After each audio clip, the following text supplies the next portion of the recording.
Hollywood has been erasing my people from telling. We are not allowed to tell our own history. Oh, really? You mean this? Or this? Everybody in that movie, her court, everybody who's supposed to be Egyptian, they look like they came from West Africa, from the south of the Sahara. Historically wise, you see in the trailer, it's like, I don't care what they told you, but Cleopatra was black. Who's that woman? Okay, then let's check. Let's remove the opinions and feelings, and let's check what the data says. When they actually finally start interacting with the Egyptians are ruled by the Nubians. But the Nubians have been there all along, but the 25th dynasty, but they're not the only black pharaohs in Egyptian history. They're also not the only black people in Egypt. The ties are deep. There are some very interesting genetic studies that are starting to emerge that clearly show an African origin of the Nubio-Kemetic civilization. These recent studies, seldom publicized, show without a shadow of a doubt that the ancient Egyptians Kemetu were closely related to modern-day West and Central Africans, and by extension African Americans. In fact, they show that African Americans are more closely related to the ancient Egyptians than the Irish descendants are to the Greeks and the Romans. The picture that is starting to emerge from all these research publications is that Africans were at the root of this latest instance of human civilization. They then spread it to the four corners of the globe.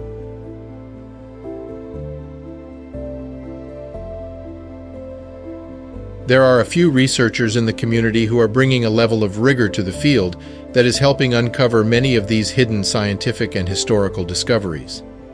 Camgiverse frequently covers emerging scientific data on the subject. Mr.Theory covers lesser-known depictions of Africans in ancient and medieval times. And lastly, King's Monologue specializes in facial reconstructions of key Kemetic figures. Do check out their work. I cannot recommend them enough.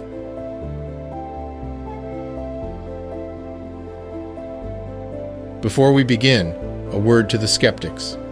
I love a good debate, but I can only entertain a debate with those who, number 1, review the evidence provided, and number 2, provide relevant and trustable evidence to support their positions.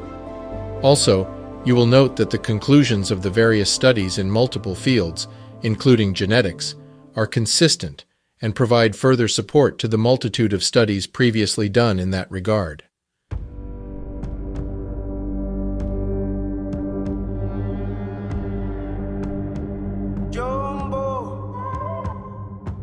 When you Google ancient Egypt genetic studies, you are overwhelmingly bombarded with the results and interpretation of this study, the Abu Sir el-Malik paper, commissioned by Dr. Hawass.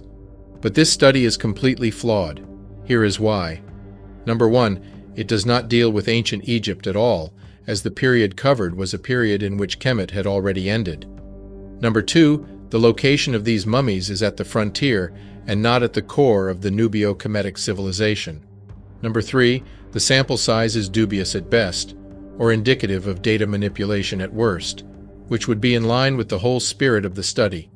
In fact, this study and its conclusion are as accurate as saying that Native Americans had European DNA by selecting DNA from New York from 1600 to 1900. The popularity of this study is causing Kemet deniers to say things like these.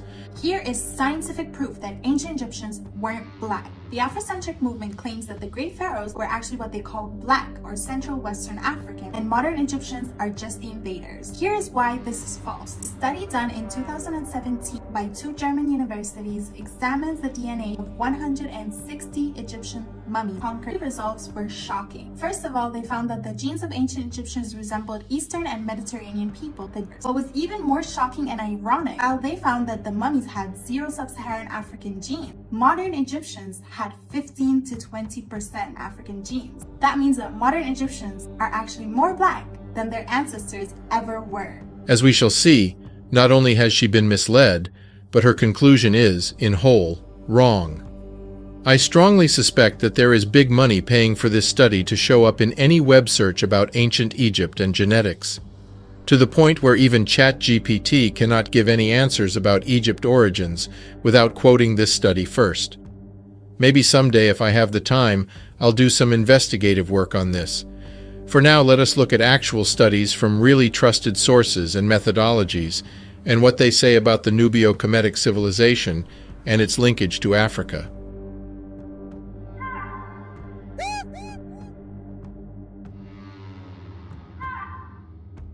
A recent study was done and determined that both Ramses II, also called Ramesses the Great, and Ramses III had the haplogroup E1b1a. The haplogroup E1b1a is of great importance as it is very prevalent in Black Africa. In fact, here is a map of the concentration of this haplogroup.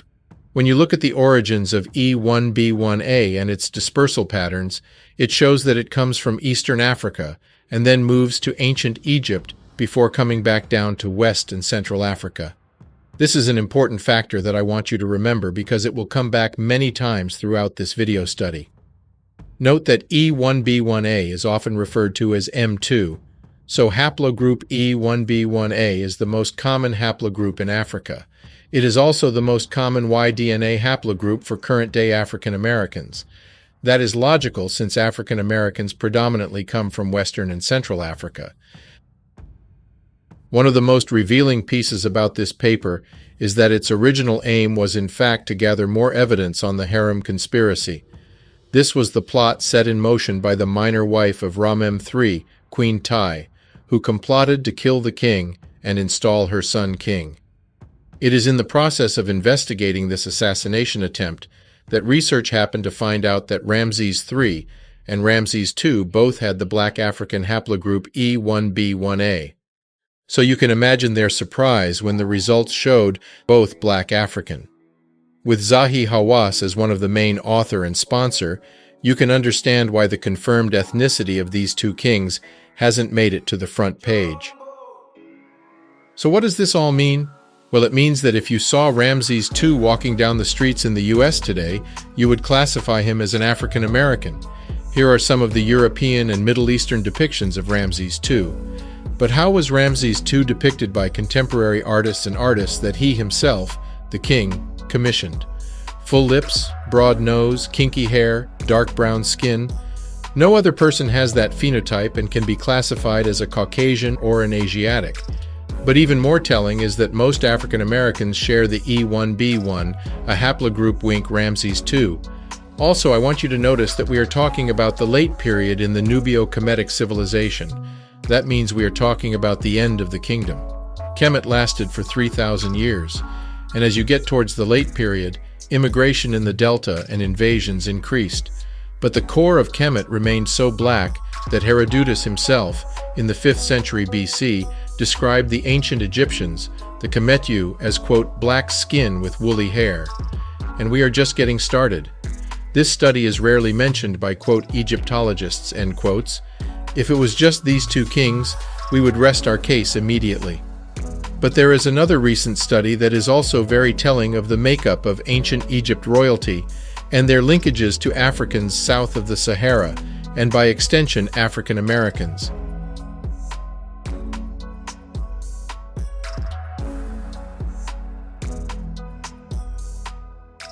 Remember, the most misleading genetic study in ancient Egypt is the study named Ancient Egyptian Mummy Genome suggests increase of sub-Saharan African ancestry in post-Roman periods.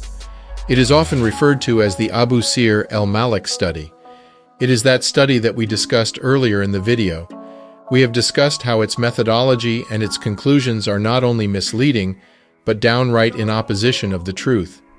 There is a follow-up study by Dr. Shamarka Keita and Jean-Philippe Gourdin that not only discuss point by point the fallacies of the Abu Sir study, but present a very interesting genetic analysis of their own. This genetic analysis was performed on multiple royal mummies of the Amarna and Ramesside era.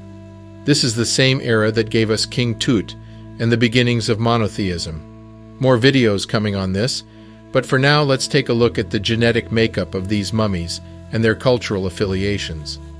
Note here that EA refers to Eurasians, A refers to Asians, and SSA refers to Sub-Saharan Africans. Amenhotep III has a 93.7% genetic affinity with Black Africans. King Tut, the famous boy king, shows a 93.9% genetic affinity with Black Africans. This means by extension that his father and his mom were definitely Black Africans. And do you know who his father is? It is none other than Akhenaten himself. Let's look some more. Ramses III, son to Ramses II, is 93.6% Black African, based on his genetic analysis. So all these Nubio-Kemetic kings are clearly Black African. And just like before, all their depictions match the genetic studies and also match what we already know of Kemet. So then you must be asking yourself, if indeed ancient Egypt Kemet was so black, where did all the black people go?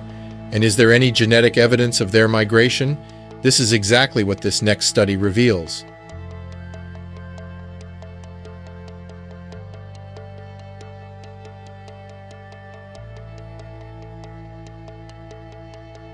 In March 2023, Dr. Nancy Bird from University College of London showed in her research paper that there was mass migration from ancient Kemet into Central and West Africa.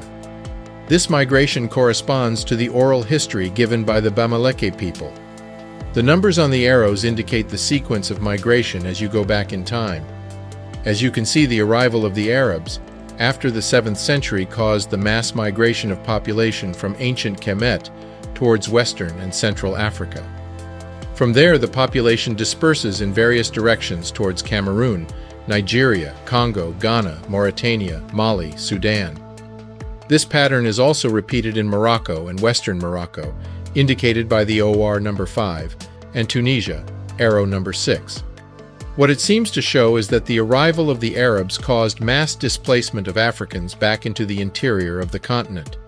These mass migrations had epicenters that culminated into empires that served as melting pots for African gene expansion. Specifically the Kanem-Bornu Empire, the City Senegambia and Mali empires, before the Bantu expansion which lasted until 1750. Seen in this light, the Bantu expansion can really be seen as a return to Africa of ancient African populations that had previously lived in the Sahara, northern Africa, but also in ancient Egypt. But if ancient Egypt was so black for so long, that means the surrounding regions would have also been black from the late Holocene to the Paleolithic and the Neolithic and the Bronze Age, especially in the Sahara. Because if they were anything other than black, then there is no way that Kemet would have stayed black for 3,000 plus years. Well, this next study should shed light on this.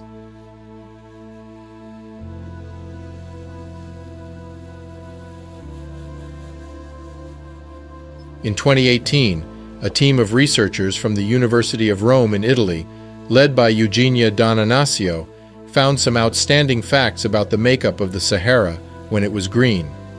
Their paper, titled "The Peopling of the Last Green Sahara, Revealed by High-Coverage Resequencing of Trans-Saharan Patrilineages," drew the following conclusion, and I quote, "Our findings suggest that the Green Sahara promoted human movements and demographic expansions, possibly linked to the adoption of pastoralism. Comparing our results with previously reported genome-wide data, we also find evidence for a sex-biased sub-Saharan contribution to Northern Africans, suggesting that historical events mainly contributed to the mtDNA and autosomal gene pool, whereas the Northern African paternal gene pool was mainly shaped by more ancient events." End quote. They go on further to state, and I quote, "In this context, rare Y lineages with a relic geographic distribution can be highly informative regarding human migrations across the Sahara. Thus, considering their frequency distribution, the 4 trans-Saharan lineages, A3M13, EM2, EM78, and RV88, could represent the remains of the Saharan MSY genetic landscape before the desertification, contrary to the usual interpretation involving recent gene flow events. In other words, when the Sahara was green, it allowed for the movement of people and the growth of population across what is now the desert. In fact, we know that in ancient times, there was a river network that crossed the Sahara from west to east. But further to this, their finding shows that the genome at the time was predominantly Black African, and that only recent events explain the introduction of what we now call the typical North African. This would explain and support the fact that multiple civilizations previously thought to be black, but present on the continent of Africa, displayed upon further analysis a black ownership and seeding, such as Carthage, and the Garamantes. These civilizations, as we have covered in previous videos, only transformed into lighter skin after the Roman invasion in 226 BC and the subsequent Arab invasion in the 8th century AD. But both of these events occur very late and can clearly be delineated via genetic studies. One more thing. There is often criticism and debate amongst Kemet deniers to try and say that the African American black is of a different stock than the builders of the pyramid. We have already proved that statement wrong, but we are again happily adding further data points that validate this. And in this domain, Dr. Nancy Bird has done some amazing work that further solidifies that migration pattern that we have seen before. From southern Africa, or the region of the Great Lakes, to Egypt, and back down to Western and Central Africa. Here, let me cite the study, and I quote, "Previous studies have highlighted how African genomes have been shaped by a complex series of historical events. Despite this, genome-wide data have only been obtained from a small proportion of present-day ethno-linguistic groups. By analyzing new autosomal genetic variation data of 1333 individuals from over 150 ethnic groups from Cameroon, Republic of the Congo, Ghana, Nigeria, and Sudan, we demonstrate a previously underappreciated fine-scale level of genetic structure within these countries, for example, correlating with historical polities in Western Cameroon. By comparing genetic variation patterns among populations, we infer that many northern Cameroonian and Sudanese groups share genetic links with multiple geographically disparate populations, likely resulting from long-distance migrations. In Ghana and Nigeria, we infer signatures of intermixing dated to over 2,000 years ago, corresponding to reports of environmental transformations possibly related to climate change. We also infer recent intermixing signals in multiple African populations, including Congolese, that likely relate to the expansions of Bantu language-speaking peoples." End quote. This means after coming out of Egypt around 1000 AD, a few centuries after the Arab invasion, the black Africans coalesced in large empires, before further dispersing into West and Central Africa. A theory that was first proposed by Dr. Diop, emerging from his linguistic, cultural, and historical studies. A theory that is now validated by DNA studies. Okay then, maybe all these studies aren't true, and maybe Herodotus and all contemporary descriptions of ancient Egyptians being black are wrong. Or maybe their genes were black Africans, but they actually looked Levantine or European. Well, this next study will shed light on this.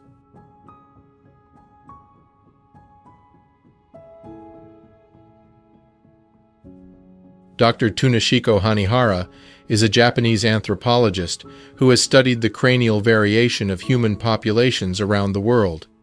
He has found that some discrete cranial traits, such as the bipartite zygomatic bone, are more common in infra-Saharan Africans than in other regions. He has also suggested that these traits reflect that the ancient Kemetic population, which was genetically and morphologically distinct from modern North Africans and Eurasians. According to his analysis, the people ancient KMT had a closer affinity to infra-Saharan Africans than to the neighboring populations, and that these commonalities originated from a common ancestral stock in the late Pleistocene. Dr. Hanihara's research provides valuable insights into the biological diversity and history of the African continent, but he is not alone in making these findings. Nancy Lovell. There is now a sufficient body of evidence from modern studies of skeletal remains to indicate that the ancient Egyptians, especially southern Egyptians, exhibited physical characteristics that are within the range of variation for ancient and modern indigenous peoples of the Sahara and tropical Africa. In general, the inhabitants of Upper Egypt and Nubia had the greatest biological affinity to people of the Sahara and more southerly areas. Dr. Nancy Bird said, "There is some evidence from other researchers of climate change altering the environment around 3,000 years ago, reducing forest coverage. That this corresponds with the timings of some ancient migrations we are detecting suggests climate change may be instigating or facilitating these large-scale movements of people."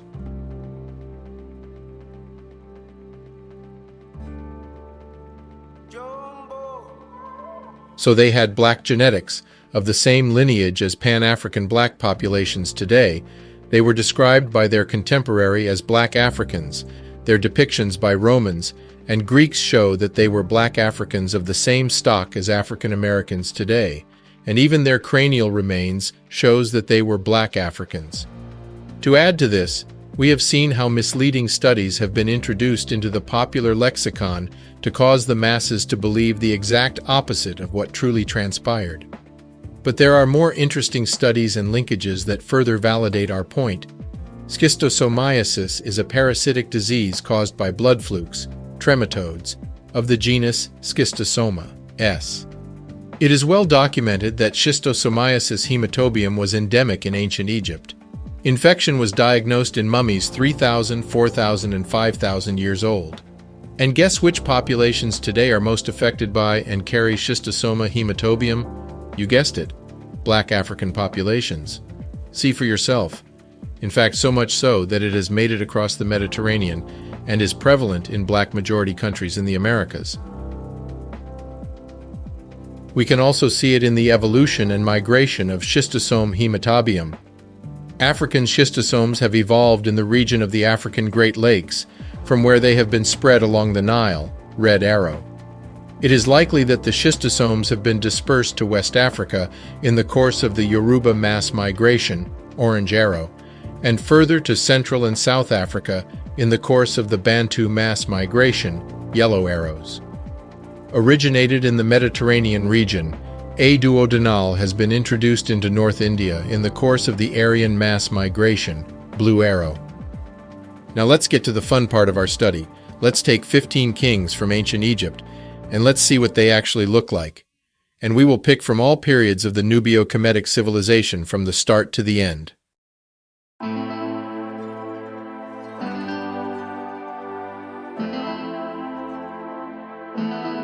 Jumbo on this one.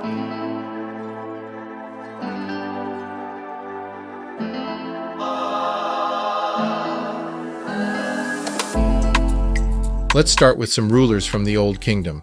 Pharaoh Hor-Aha. He immediately followed Narmer, the founder of Kemet. Pharaoh Narmer himself, the first Nebtawi, Lord of the Two Lands, generally recognized as the founder of dynastic Egypt. As you can see, he looks just like a Hausa man. There were many kings before Narmer, and yes, they were all black. Pharaoh Neferefre of the 5th dynasty in 2450 BC. This is just after the pyramids were built.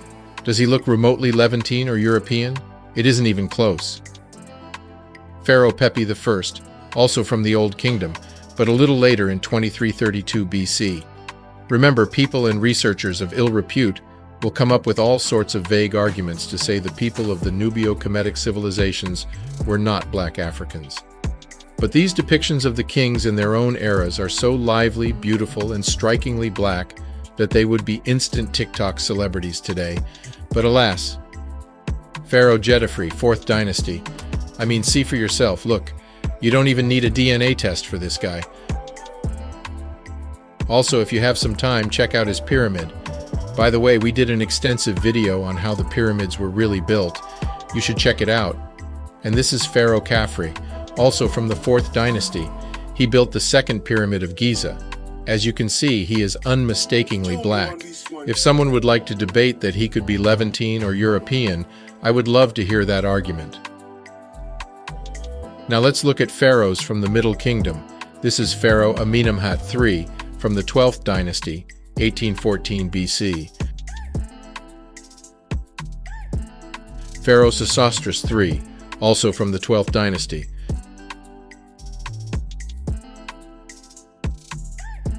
The famous King Tut. To the Kemet deniers, please point to just one pharaoh from ancient Egypt that looks white or Levantine in their contemporary depictions. Not depictions made centuries after Kemet, but depictions commissioned by the kings of Nubio-Kemet themselves. If you find one, please show it to me. I have been studying this civilization for decades, and I may have missed that one of the 300+ pharaoh was white or Levantine. So please contact me on Twitter or in the comment section if you find one. The famous Ramses II from the New Kingdom 19th dynasty, 1213 BC, exquisite and unmistakable. See the eyes, the full lips, high cheekbones, subnasal prognathism. I guess that's one nose that survived. Sorry, I couldn't help myself. And finally, Ramses III. It is inconceivable to me that these depictions would even qualify as anything other than Black African.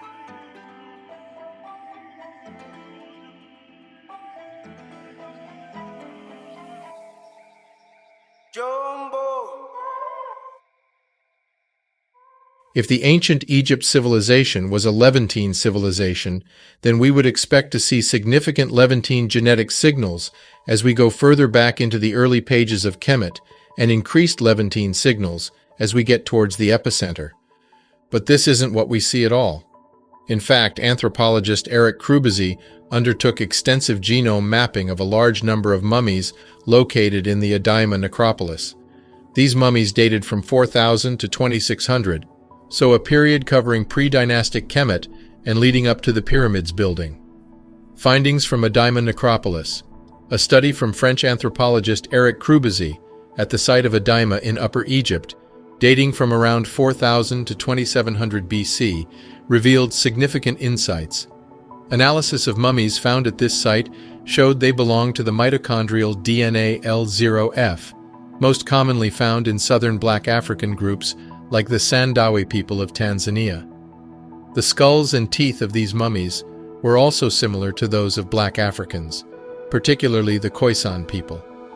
This evidence suggests that the inhabitants of Adaima might represent the indigenous residents of Kemet, part of the founding population of ancient Egyptian civilization. If all of this is not conclusive, then there is one aspect of African phenotype that cannot be faked, confused, or misattributed in any way, and it is that of the hair, and this study shows it elegantly.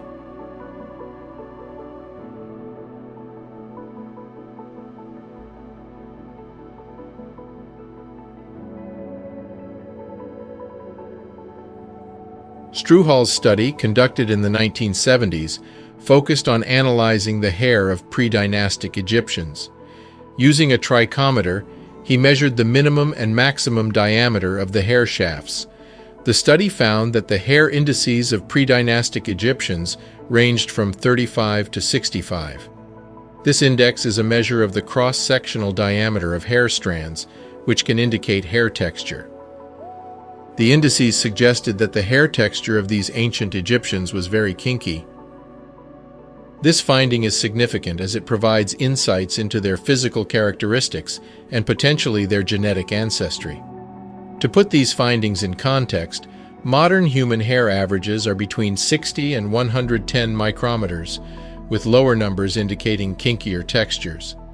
Sub-Saharan African hair, known for its kinky texture, averages around 60 micrometers, European hair averages around 71 micrometers, and East Asian, including Chinese, hair averages around 83 micrometers. Therefore, the hair texture of the pre-dynastic Egyptians, with indices 60 and below, are unmistakably in the family of sub-Saharan Africans. And with that kinky hair, they engaged into a whole lot of hairstyles. Here is a clip from Mr. Monologue to better describe it. In his 2008 study, Jeffrey Tazzi acknowledges the importance of Egyptian hair in the portrayal of social and class status, stating, "Hairstyles were used as a means of displaying status.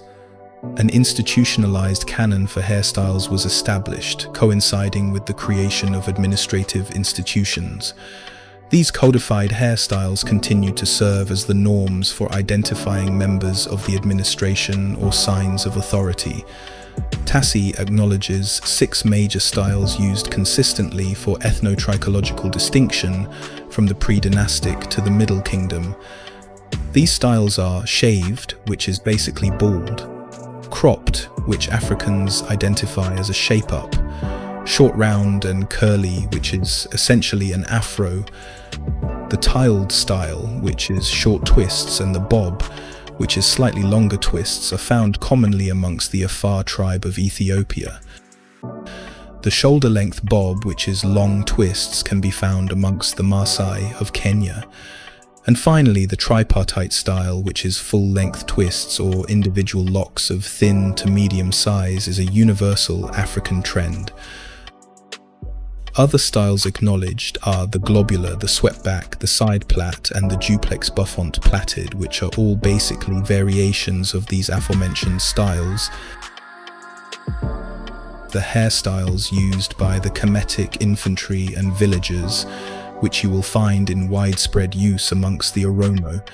This hairstyle is essentially a flat-topped afro. So, as you can see, it is patently obvious that all hairstyles seen in ancient Egypt are only achievable naturally with curly African or Afro hair texture, hence the Eurocentric dependence on the unsubstantiated claim of widespread wig use.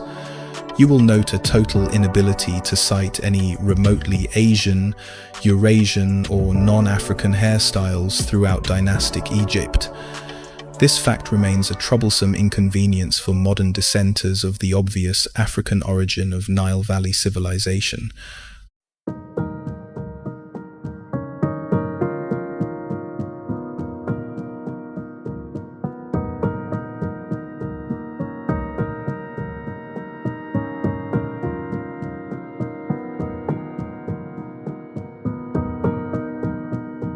It may in fact be that people have been so bombarded with fake images of Kemet and fabricated narratives of ancient Egypt that they have now incorporated these lies into their reality, foundations of their view on a people who many have come to despise because a book has told them to, a book whose origin they will not question. But just as there is a renaissance happening in Africa, there is also a renaissance happening in the mind of all Afro-descendants. This newfound life passes through the inevitable cataracts of history, one where we liberate the next generation from psychologically damaging historical theft that has caused many in our community to believe that our ancestors did not contribute meaningfully to history. And yet,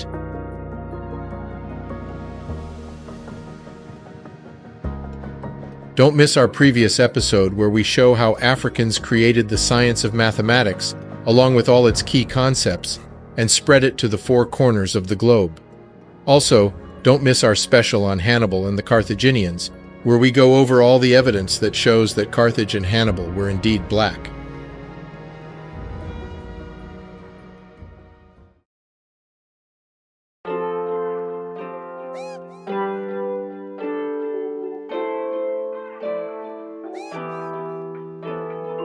It's Big V, the prolific producer.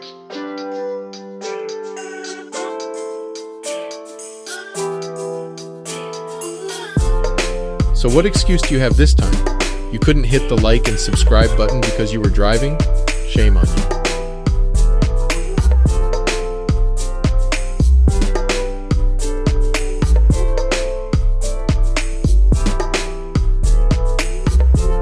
It is only through a diligent study of the past that one can perceive the mosaic of the self.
Write in the comment which of these research did the trick for you, and stay tuned for part 2.